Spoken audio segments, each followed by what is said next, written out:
I feel like that'd be All just right. a good tattoo. Chaos. We are at 11:30, so good Sunday morning, everyone. I want to welcome you all to Getting Started with Video at DragonCon's digital media track. Before we get started, a couple of housekeeping things. I do want to note that the DragonCon charity partner for 2023 is Cure. Cure is dedicated to conquering childhood cancer through funding targeted research while supporting parents and their families. Use the QR codes to donate. DragonCon matches up to $125,000 of donations. The digital media track sponsor for 2023 is Zagat. For over 22 years, they've been empowering lives through disaster relief, food distribution, orphan care, and more. Their top-notch ratings from Charity Navigator and BBB Wise Giving Alliance means your contributions are going to make a difference. Zagat.org. Welcome, everyone. One thing I want to note is if you're in the room and you have a question, please walk up to that microphone there because we are streaming on Twitch, so we want people viewing remotely to be able to hear what your question is. My name is Kevin Cafferty. I'm a documentary filmmaker and podcaster, and I'm also a creative director for a Fortune 500 company. And I am here with my esteemed panelists, who I would like to have introduce themselves. We're going to start on that end of the table. All right, thanks. I'm Haka, or Hakawati Barbar. Hakawati just means storyteller in Arabic. I'm a writer, developmental editor, and I do all kinds of things online. I stream, do TikTok videos, mostly writing advice and book-related content. I gotta follow you. I'm Jess. I go by Stress in a Box online. I am a content creator. Again, my main platform is TikTok as well. And I also have a master's in cinematic post-production, so I feel like that's kind of would be interesting to this panel. But that's me. You're next. That was awesome. Oh, Yeah, go for it. Like, I want to hear more. Oh, sorry. Hi, Well, we will. We will. Yes. Hi, my name is Sean. I'm a voice actor, which has nothing to do with video, I guess. Whoops. My day job is I work in video games, but I create a lot of content around my 16-year career as having been a bartender on TikTok and YouTube. And yeah, so I've done a lot of streaming and video content creation that way. So, Haka, I want to start with you. What got you started in video content, streaming, and all of that? Well, the initial thought was, okay, I need to get out there, get myself known, because I want to write and I want to edit. So I started doing tons of research, watching people make videos, and I was like, I can do this. And I just started playing around. It was for business, but it was also casual. I was more experimenting, and I wanted to have that direct contact with the audience and with potential clients. It's nice to know people, and with content, it's a little more personal than just, here's my website.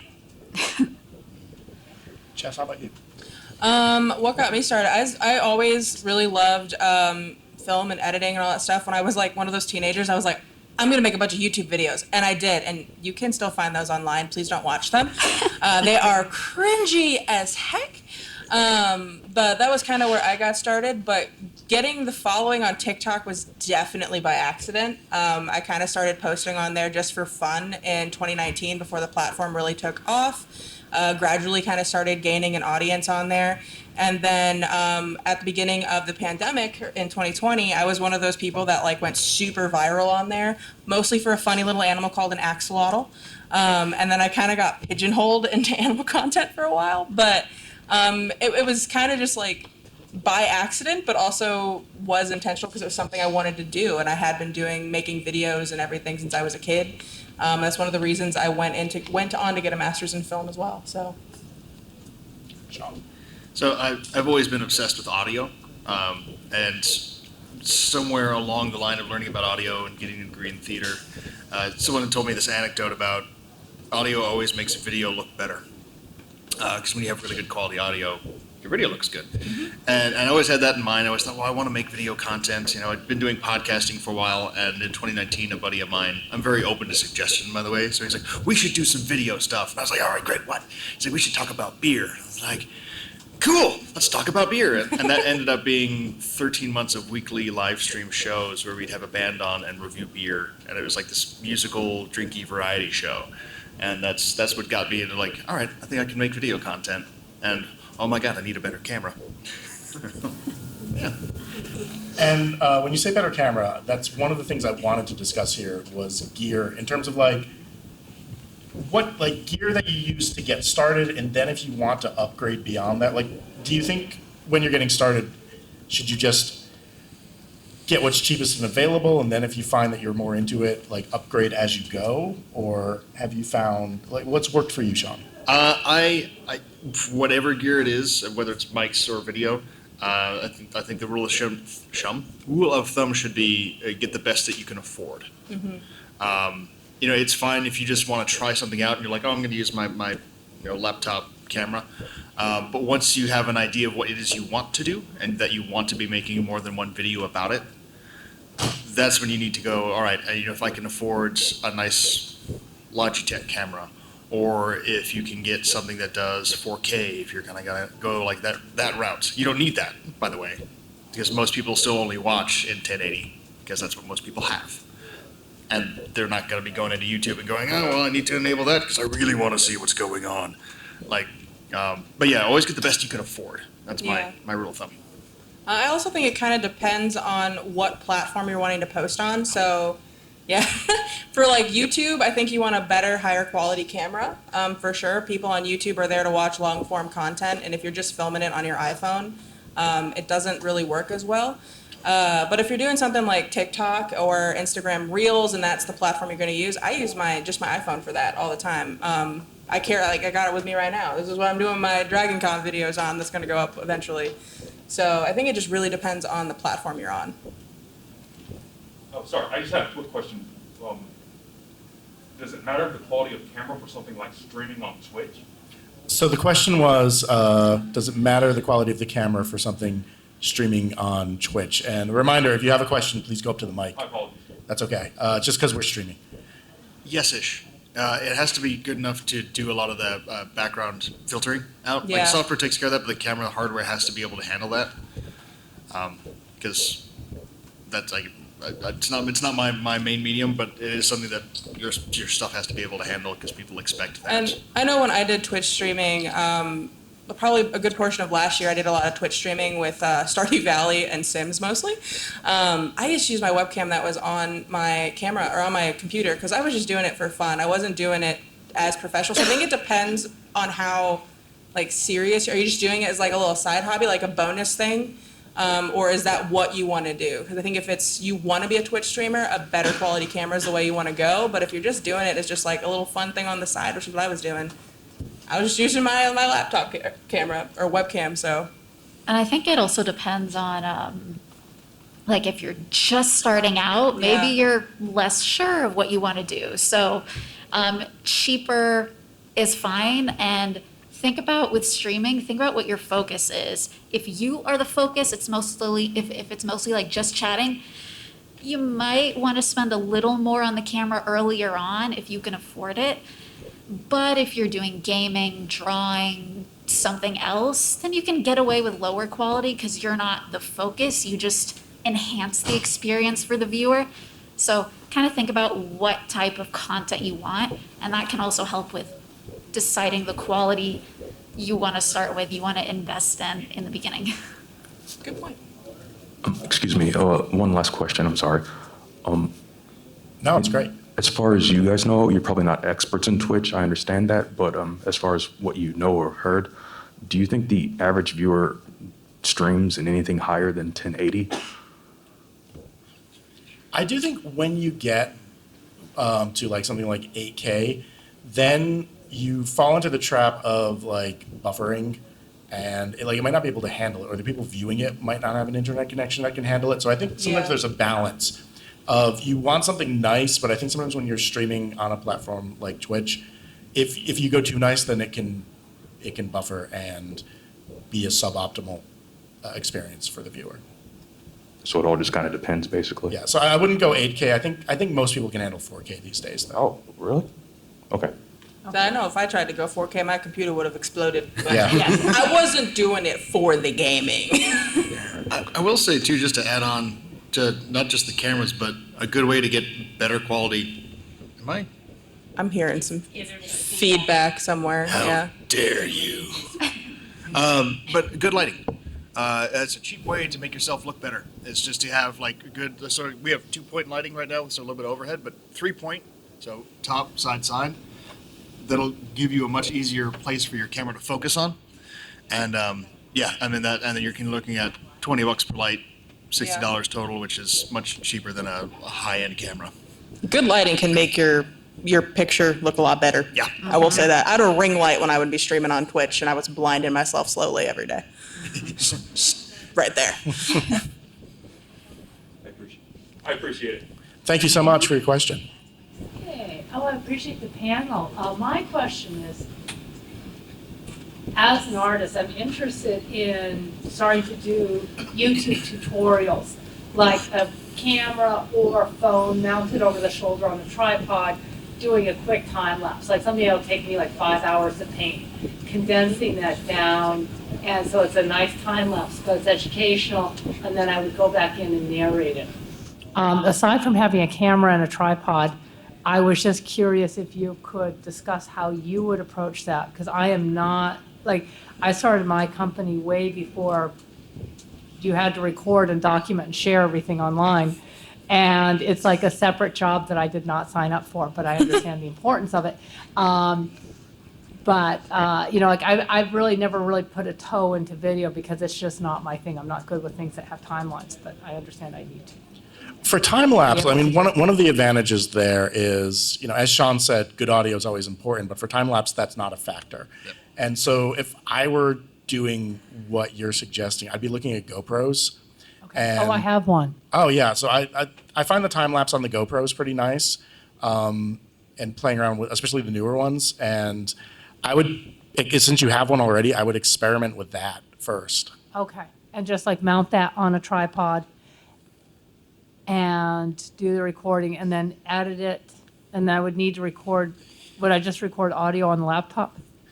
I would Or make sure how you would have like a decent microphone Yeah. plugged into the I have, laptop. okay, yeah, I have a headset.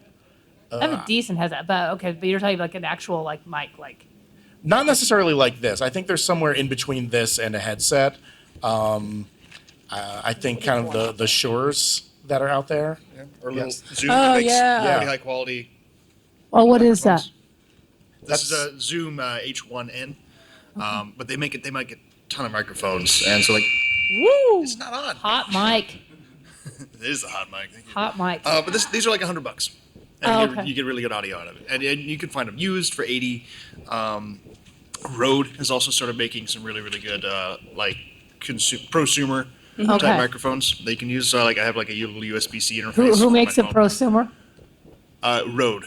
Prosumer, yeah, RODE. prosumer is kind of just a term that's sort of Oh, no, like- I know it's- prosumer, yeah, I just okay. didn't hear the name of the company. Yeah, it's Oh. RODE, and the O has a little slash through it. But Oh. you just type in RODE and microphone. Okay. You're good to go. And I want to add something to the mic there. I know when I was doing a D&D podcast, all of us had like those little snowball mics. Plug it in and just do it through Audacity, which is a free program you can get on any computer, and you can record from that. And the snowballs, which I think are like $50, are really good quality for Okay. the price that they are. And I do want to comment on the tripod usage. If you're doing something that's over the shoulder or a time lapse, you don't want to get like a standard tripod. You want one that's going to have an arm that'll go over, so you're not seeing the feet of the tripod in the video. They make those where it's like you push it up and then it goes out. It's a boom stand. Yeah, there you go. Yeah, Thank you. boom- okay, boom I stand. couldn't remember what it was called. Thanks. Yep. Or even one that clips to the table and it can has almost like a spaghetti arm that can go over as well. Those are sometimes a little bit more easy to find for a cheaper price. But definitely want something where you're not going to be looking at the tripod feet in the corner. Oh, well, the sure, yeah, entire no, I would, time. absolutely. And then, so, the other question I have is, because I am an absolute pro in like design and illustration, but not in video, so I'm trying to figure out like, okay, so I have my narration that I've recorded separately, I have the video, and then I put it together in Premiere Pro, or is there something where doesn't have quite as steep a learning curve that you guys like to use for video editing? Are you Mac or PC? A Mac, all day, every day. I mean, iMovie is a very basic Yeah. Premiere Yeah. Pro. I didn't know if there's somewhere between iMovie and After I mean, Effects. Final Cut Pro, which would be for a Mac, that's not bad. That's pretty good for if you're using a Mac. That's actually what I initially learned on when I was in undergrad. But grad school, everything was Premiere Pro on Mac, everything. But yeah, Premiere Pro does have a little bit of a steeper learning curve. I think Final Cut Pro would be a good like in between iMovie and Premiere Pro. Yeah, that's what I wanted, because iMovie is just so basic Yeah. Yeah. and clunky, but I didn't want to necessarily have to become an expert in After Effects. Yeah. Okay. That's fair. Yeah, I would look at Final Cut. Although, like, with After Effects and Premiere, if you're Yeah. doing basic, like, text on screen, you don't have to go into After Effects for that. Yeah, with well, I was trying to Premiere. figure out how I take the narration that I've recorded separately and the video. I would need to edit the video and then narrate it, and how do I put all that together? You can narrate in Premiere. You can narrate in Premiere, or you can pull the Oh. audio file over into Premiere, and it's Oh, like you two narrate separate. directly into Premiere. You can Okay. do that, or you can pull it over, and you can edit the audio in Premiere. Okay, these are really basic questions. Yeah, no. No, but I think it's it's fine. called getting started with video. So Yeah, that's what it is. this is why we are here. Okay. I would also be looking at some of the either Creative Commons music sites or some of the royalty-free music sites like Audio Jungle or something, like which you can add something underneath that, you pay $30 for it, which can help like kind of narration with time lapse also move along a little nicely. Like, you don't want to add like a Beyonce song because it'll get taken down for copyright. Oh, well, no, of course not. Yeah. And as a content creator, I don't want to take other people's content. YouTube Yeah. actually has a really good audio and music library that some of it you can use without crediting, and some of it you can use and then just simply put in the description who the credit was for. It'll have the rules in that, but YouTube has a really good Okay. And library. I know Instagram does too. Yeah. Yeah. There's also a subscription service Bless called you. Motion Array. What did you say? A subscription service called Motion Array that I use a lot for royalty-free music and for After Effects templates and stock video. And I think I pay like $29 a month, and I get access to all of that. So if it's like I need a shot of a chicken, and then I can just get it off of there, and I'm not paying for each individual clip. Oh, I see. Yeah, so you're Yeah. getting, yeah. And I'm And- not quite at that point yet, Yeah. but so it's a motion array for a stock video? It's stock video, audio, and After Effects templates. Oh, So and audio. sometimes it's also like I need jaunty music for this, or I need serious corporate music for this. So I find that pretty easy. You just type in some keywords into the music bar and into the music search bar, and it'll give you some options, and you can like kind of listen and be like, do I like this? No. Do I like Yeah. this? No. Do I like this? No. Okay. And then I love YouTube. I follow all sorts of things on YouTube, from tutorials to climate change seminars. How have you grown your following on YouTube? Because I follow tons of people, but it seems that content is what has been bumped up to the top of the suggestion because they already have 100,000 plus subscribers. But if you're starting out and you don't have that sort of audience, how do you grow organically on that platform? I post on other platforms, and Yeah, then I that's always what I link was my gonna say. YouTube and say, hey, so if it's Instagram, you can post like 30 seconds or a minute clip, Mm-hmm. and so I just go watch the full video on YouTube, that kind Put of that thing. in Linktree. So yeah, well, I have Linktree on there as well. I thought you could post links in videos as well. Maybe it's just in the Oh, can you description. post links? You can, Okay. you can post links in It's on your stories. platform. Yeah. Oh, sorry, okay. In like Instagram stories, you Thank can you. post links. Yeah, the way they handle links is very odd. Yes. It's just like Yeah. a half-built app.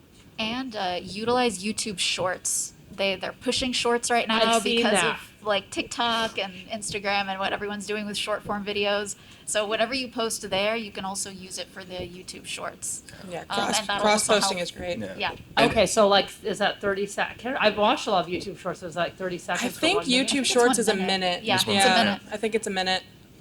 Also keep your naming schemes consistent. So if Say you again? keep your naming Oh, schemes. yeah. So if you're Beautiful Butterfly on Instagram, make sure your YouTube page is also Beautiful Butterfly, spelled the same way, so that Yeah. people can easily just bounce between one platform and the other and know that it's you.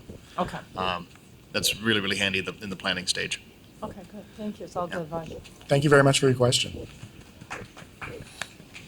Okay, so back to the audio quality thing and like basic things, because I have a very specific thing piggyback offing her, and you might have an answer for me. So I'm also an artist. I predominantly do craft shows, and that's how I make a lot of my money. So I've been doing a lot of filming at my craft shows, which it's fine for like TikTok and everything. You don't have that long audio that you're processing. Oh, there's a ton of background noises.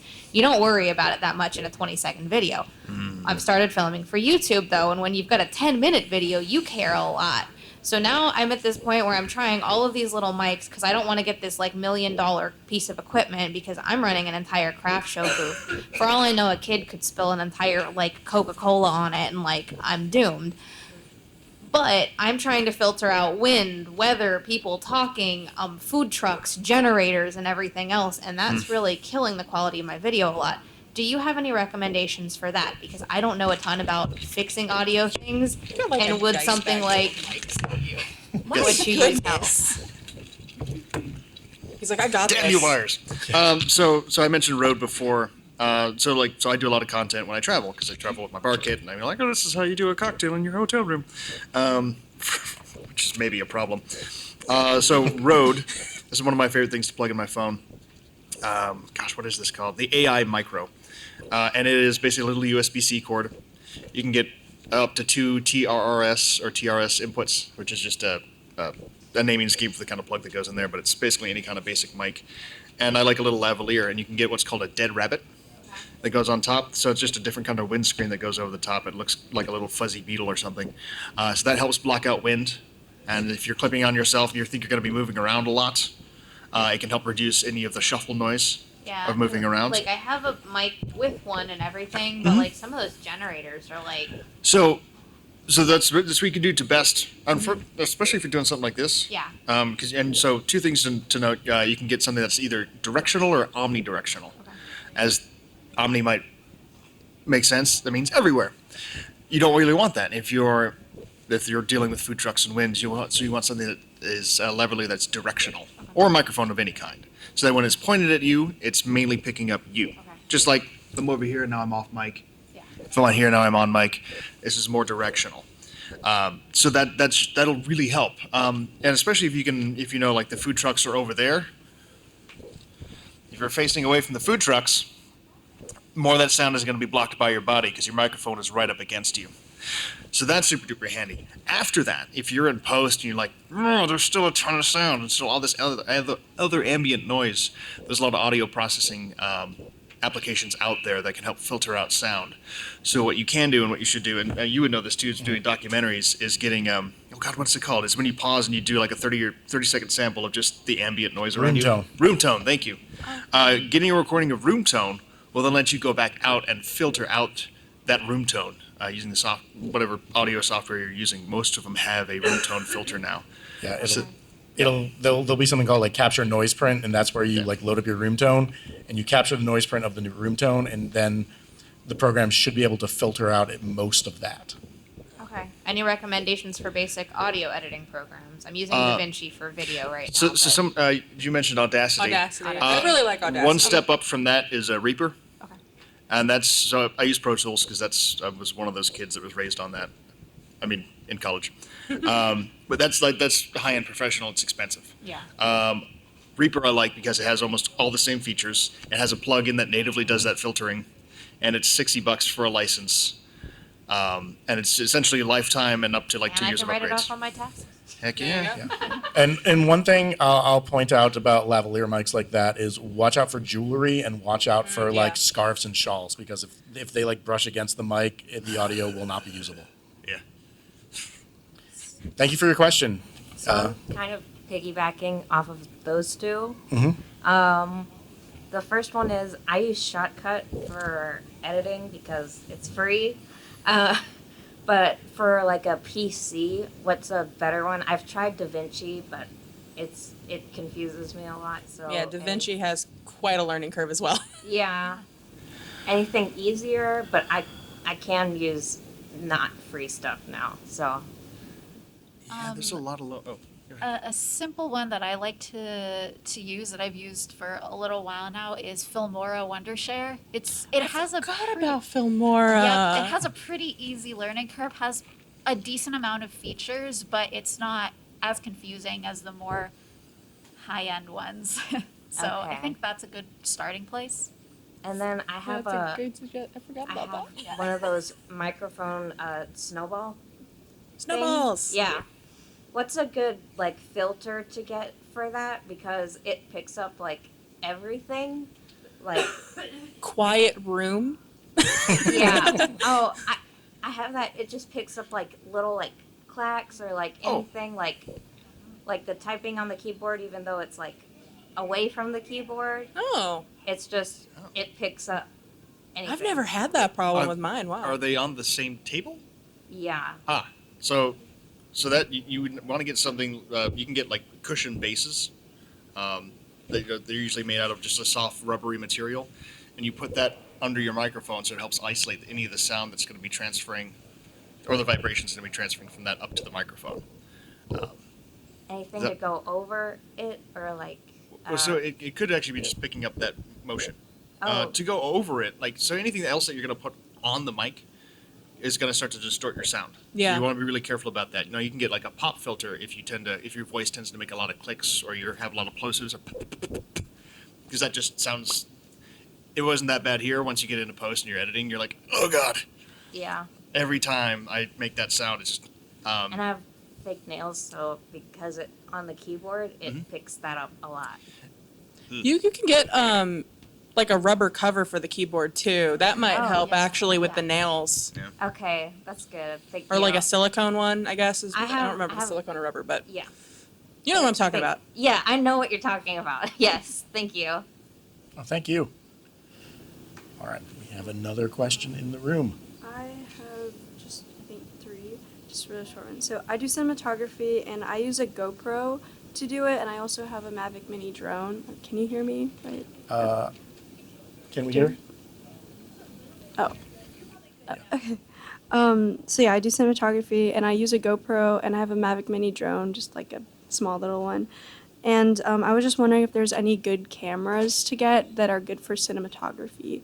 Like, do you know anything about that? Like, the I film would side? look at, like, if you're stepping up from that, I would start looking at the mirrorless Sonys, Okay. like the A7S 2 or 3. I Yeah. think those are. I mean, they're not cheap, but they're also not super expensive, and I think those can give out a really nice looking picture. Mm-hmm. All right, thank you. And then also, so you're talking. Oh wait, and also, so I also deal with a lot of like, just like losing motivation or like inspiration because like I film a lot, but then I don't want to look back at the film because it's like 30 hours of just like nature and stuff. Like, do you have any like tips for that? To go back and That has been a problem with me before. And so what I've done is try to plan a little more strictly what you're going to film so you have less footage to work with. That on its own, before even looking at it, it's just a weight off your shoulders. Filming time is cut down and editing time is cut down. Sorting through the footage and everything is cut down. So if it's possible, I know it's a little different with like cinematography because you're trying to get beautiful shots and different options. But if you can be a little more strict with how you want it to look before going in, that will help a lot. okay. I think being a little, I get like going off of what Haka said. I think being a little bit more intentional about what you're filming, I think is what she's trying to say. And that's something I had to learn the longer I was making content because I'll like 2020, 2021, when I really was really invested in doing all of my content, I would film everything, and then I'd have all this stuff to go through, time lapses, shots from expos, things like that. But now, like even being here at DragonCon, this is my first time here. I've been a lot more intentional about what I've been filming and being like, what am I going to say about DragonCon? What do I need clips of for that? So one of my favorite things has been ribbon hunting. So I'm making sure I'm intentional on where I'm like filming for that. I don't want to film every single ribbon I got. But if I see one off in the distance, I'm like, let's film this real quick. That's my clip for my voiceover.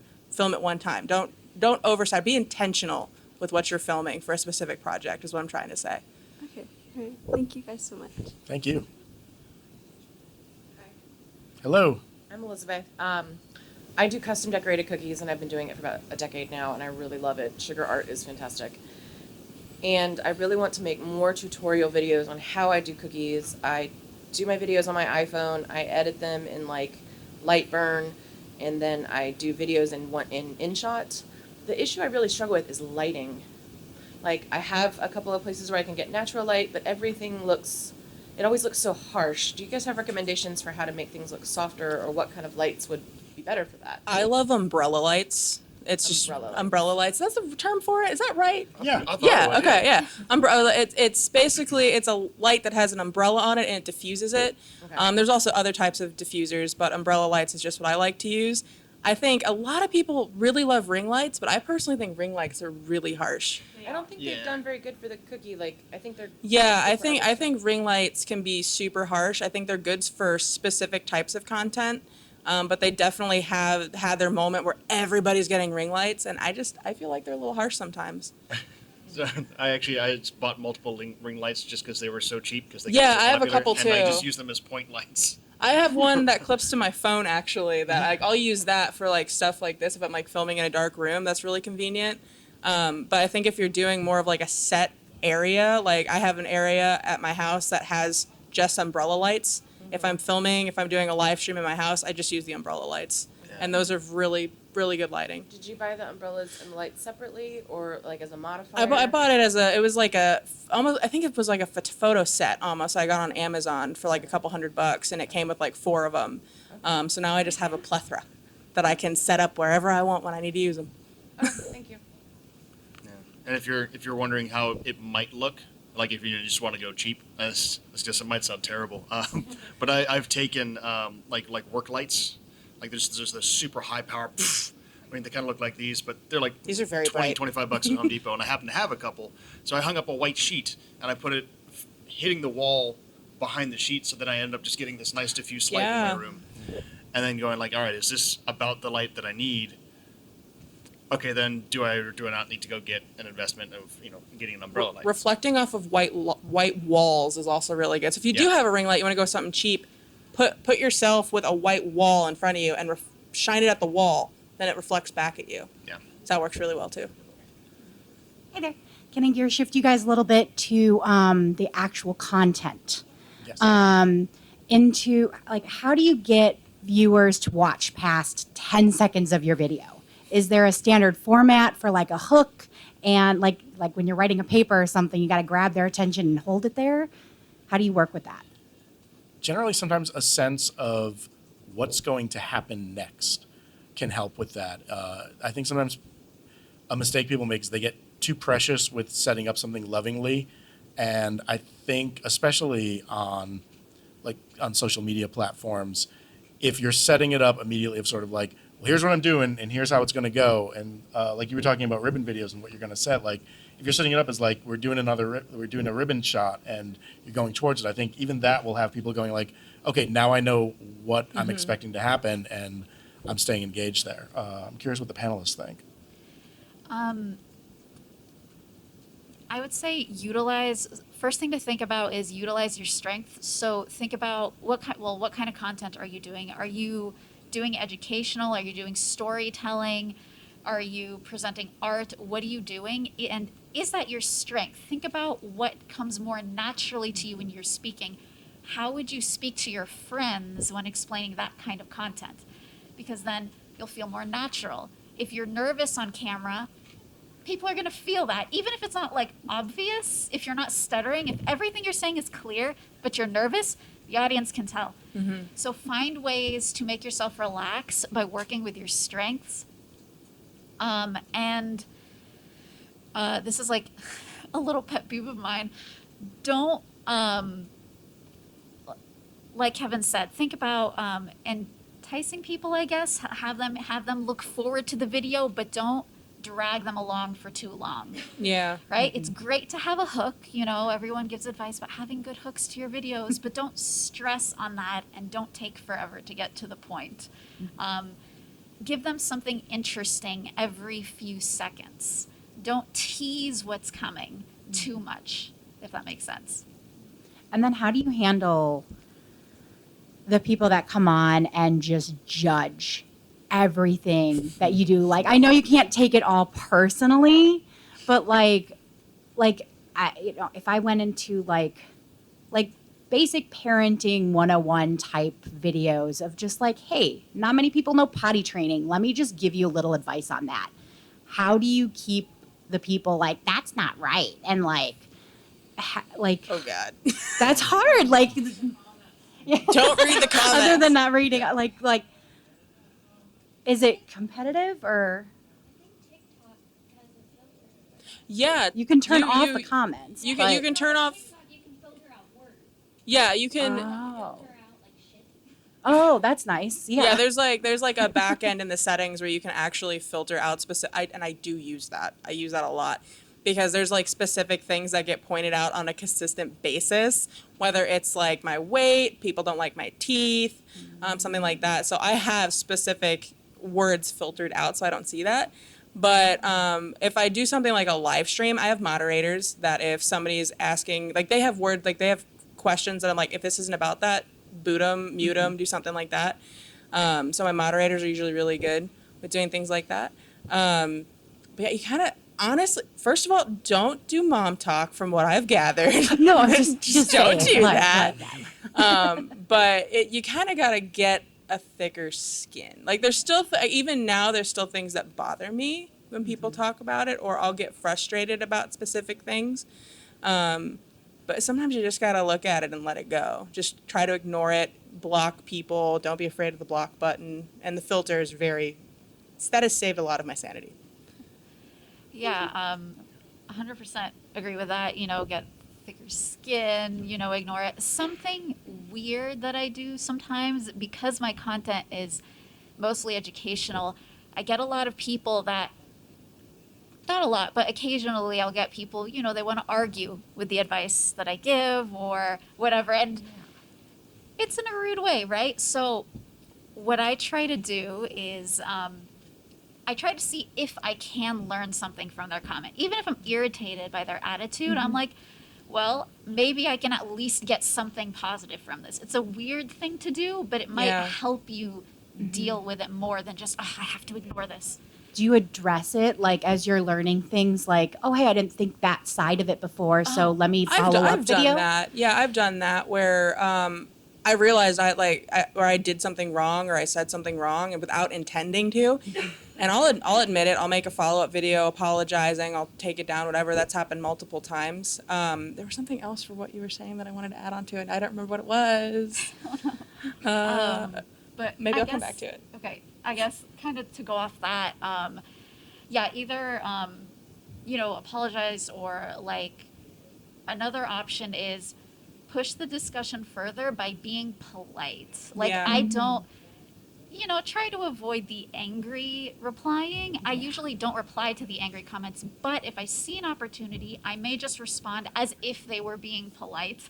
That kind of diffuses it. I remembered what I was going to say now. Okay. A lot of the times, and I have learned this, people will say mean things to get the creator's attention. Yeah. They want to get a reaction out of you, not because they want to make you angry, but because they want you to interact with them. And they will find being aggressive or being mean as a way to get your attention as a creator. And that it really sucks. Yeah. And so I've honestly, when people start making mean comments, I just ignore them. At least I try to. I might screenshot it and send it to a friend and be like, look what this person said, but I won't respond to it. Thank you. Thank you. Is it okay if I ask another question? It is absolutely okay if you ask another question. Is it cool that I record this because I'm not only able to type it down? That is cool as well. I will say, I believe this will be on the digital media Twitch channel after the fact, so you can also go there and look at this for posterity's sake after. Okay, I appreciate it. Two things, actually. One, really quick. It's actually kind of a pet peeve of mine when someone says something like, quote, get thicker skin, or don't be so sensitive. And I kind of feel like if it was as simple as that, then, you wouldn't have to say something like that. People would just get thicker skin, whatever that even means, or just not be so sensitive. And I'm not really sure that it's a problem to be a particularly sensitive person. Elaborate on it a little bit more? Of course, I'd like you to. So as a creator, the longer you're on a platform, the more hate comments and negative videos you're going to get. And it's not so much, I don't think it's so much as growing a thicker skin. I think it's more, you have, for your own mental health, you kind of just have to realize not to take everything to heart. So it's not necessarily, I don't think, getting a thicker skin. I think it's just like accepting that this is kind of like what you have to deal with, and realizing I don't know that person, so what they say doesn't matter in the long run. They're not my family, they're not my friends, they're not somebody I'm probably going to interact with ever. So what they're saying isn't really relevant to who I am as a person. So for my mental health, I just shove it off to the side as something I don't even need to really think about, and that's really, really hard to do. Yeah. It is so hard to do. I think when people hear get a thick skin, they hear toughen up, and they take it like, oh, you have to do it immediately.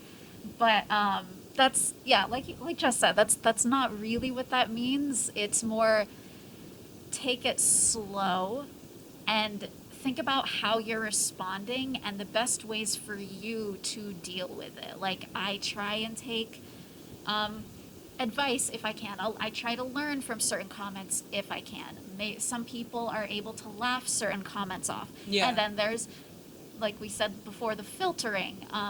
So try different things and get a combination of those. And it's gradual. It takes time. But you will have to learn slowly to find a way to deal with these types of comments, because no matter what, they exist. They will be there. Right.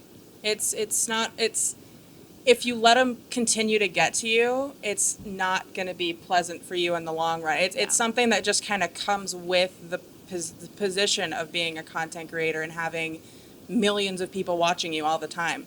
And honestly, the negative comments are louder than the positive. It always feels like that. Like, I could have like 500 comments going, "Oh my God, I love you," and then the one person that was like, "Your voice is really annoying," that's the one I'll focus on.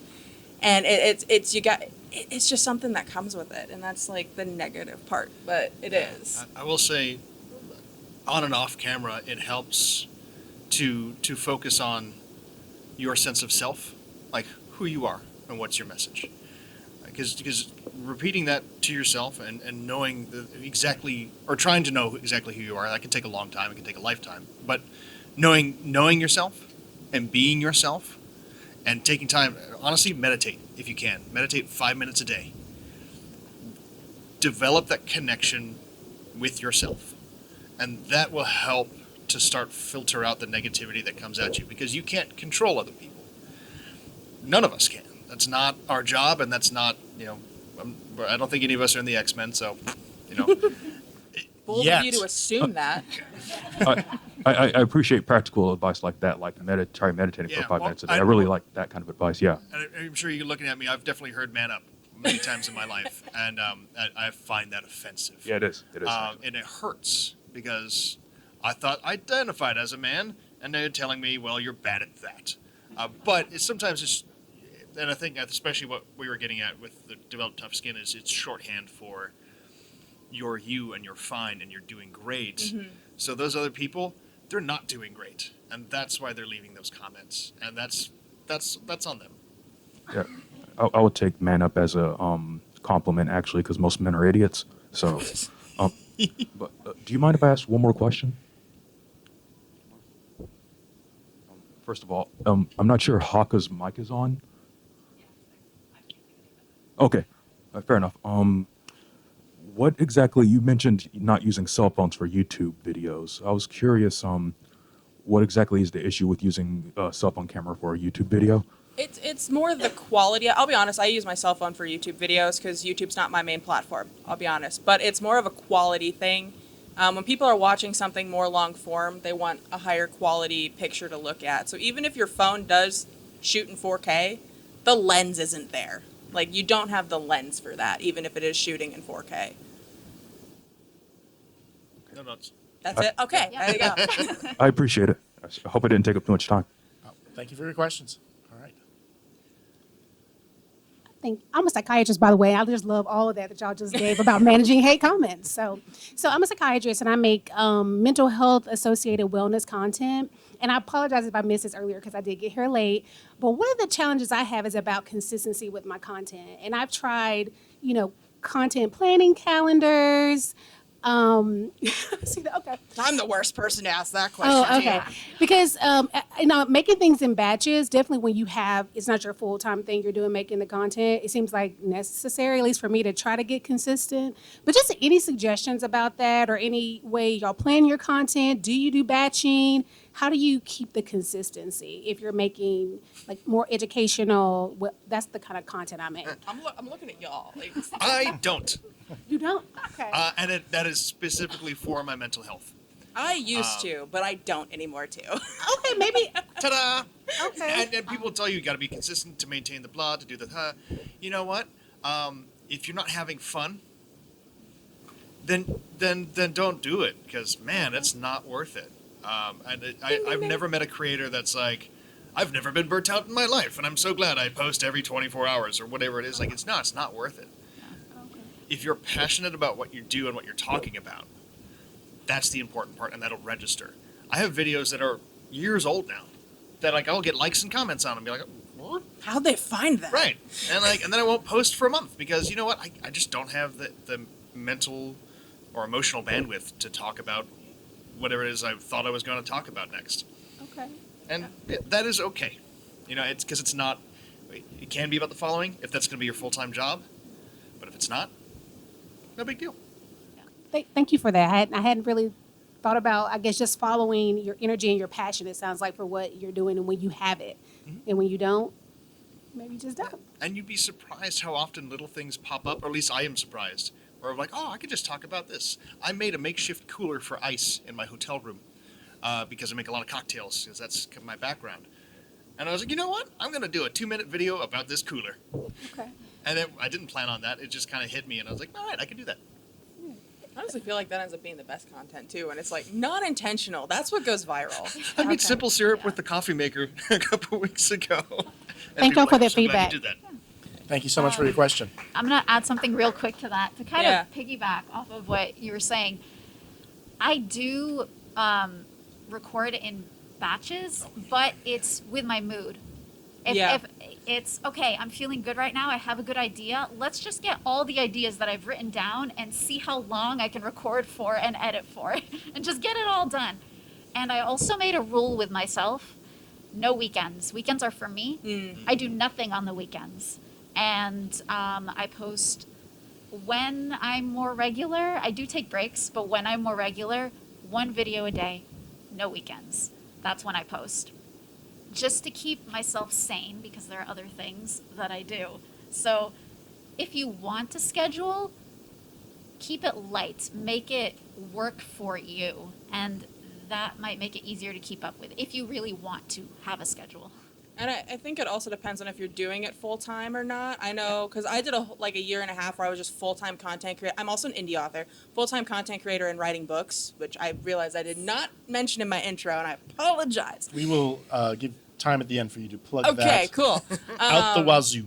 But that was what I did for like a year and a half. And I'll say I was a lot more consistent on when I was filming. I would make sure that I would film at least 1 video, 2 videos a day. And sometimes it would be like, oh, set up with the lights and the camera on a tripod. And other times it'd be like, oh, I'm filming I'm working on my audiobook and I have something I just thought of, and I'd have my headphones on and my laptop in my lap. And I'm like, guys, this thing. So it really just depended. But now that I'm back at a full-time job, which I did for my own financial stability, because content creating can go up and down. I went back to a full-time job. Now I just do it when I feel like it. It's sometimes I'll do a weekend where I will film like 10 videos in one night, or maybe like a Wednesday night I'll do that. And then there's other times where I'm like, I really don't want to film anything this week. So I'll just do it when I feel like it. Excellent. I love that. Do it for you, right? Not for consistent. My name's Anthony Vito, long-time listener, first-time caller, podcast producer for various outlets, 2 of which you pivoted to video this past year, so working with the challenges there. I see, Haka and Jess, you wear glasses. Do you experience glasses glare from lights? Yes. And what is your fix? Because I've tried with hosts. Okay. I'm not like entirely blind, so Yeah. I can see on the big letter on the back of the table, it says ZAKAT. I can read that. Underneath it, no. Excellent. So I could just take mine off. I'm lucky. But I don't know Okay. about you. I've not really had big problems. It's about the angle. Yeah, Yeah, a lot. that's It's about the angles. we've experimented, and some hosts are like, well, if I move the light angle or the camera angle, then my cool background doesn't show up, and you see my bed in the back, and it's like, okay, but I think mine has blinding. been like when I did Twitch streaming, I think that was when it was more of a problem. So I would take and also like looking at a computer screen with my glasses gives me a major headache. But when I'm filming a video, I put the lights angled up, and then I really don't get a lot of glare on my glasses. Mine's really weird though because I have like those coatings that makes all the glares green. So everybody's like, "Are your lenses green?" I'm like, "No." I've also had success when filming other subjects. Like we'd mentioned earlier, kind of bouncing light off a white wall. That's very helpful with not getting glare. I found, Jess mentioned putting it up high and angling it down, which can help. And yeah, angling. You don't want it straight on if someone's wearing glasses because it will You just. just gotta figure out your angle. The glasses tint was a big thing when I was using a green screen when Twitch streaming because it would like make my eyes go away. It was Oh, horrifying. wow. So that was why I would take them off. Oh, fantastic! Thank you. Kind of cool. It was cool in a way, but in other ways it was terrifying. Okay. I had a question. Well, I'll start with a little disclaimer, which is that my goal is not to monetize content that I produce because I never expect to get maybe more than 1,000 followers. So I would not be trying to build up an audience to the point where I'm like at 100,000 subscribers and then I can monetize. But I'm curious from a business standpoint how that actually does work in terms of I've seen in some cases people have they'll have a video sponsored by and they'll do like a quick little advert that's always kind of annoying in the middle of the video.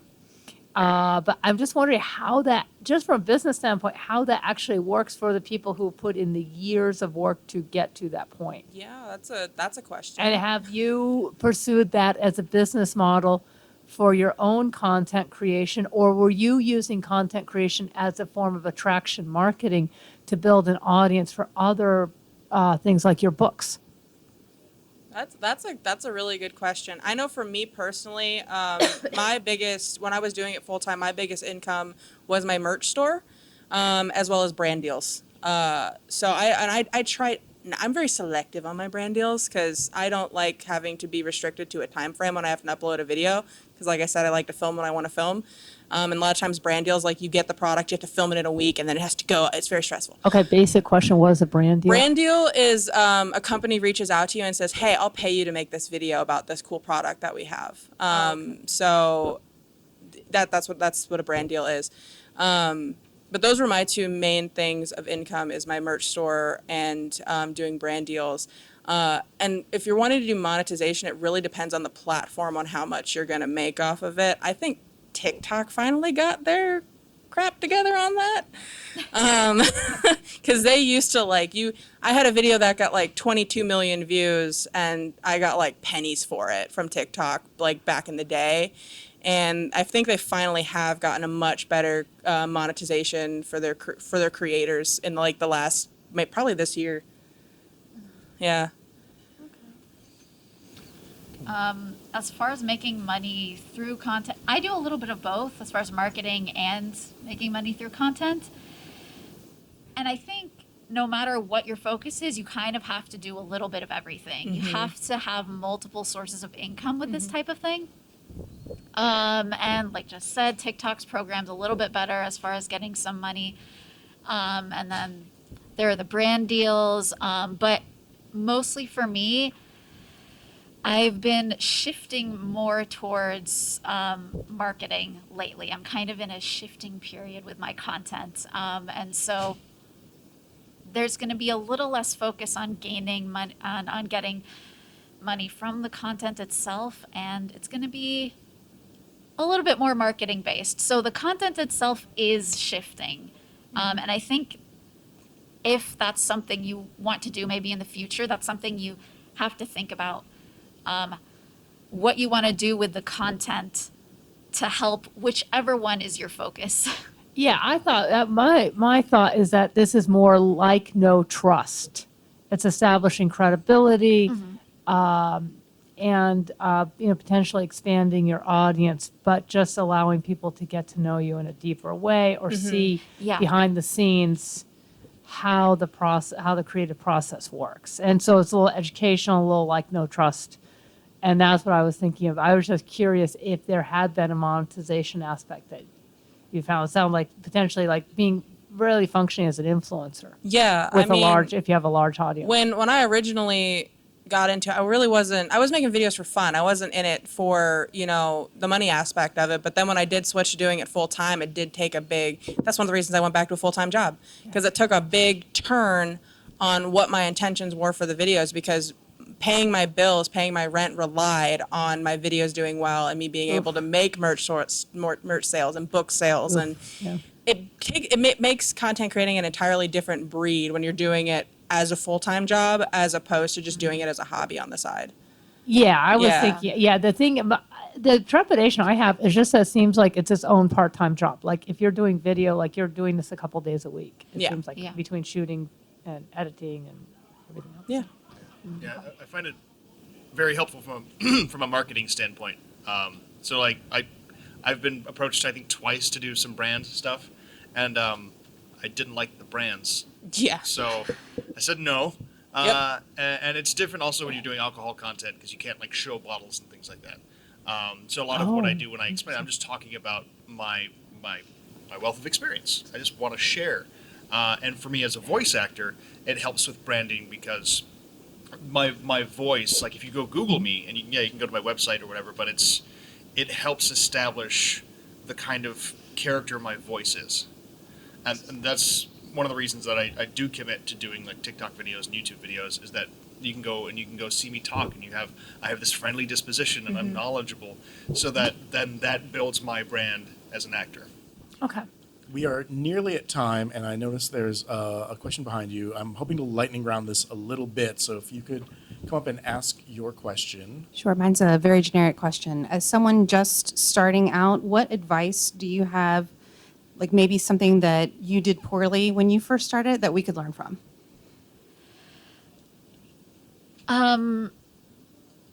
Experiment. Let yourself make all kinds of videos.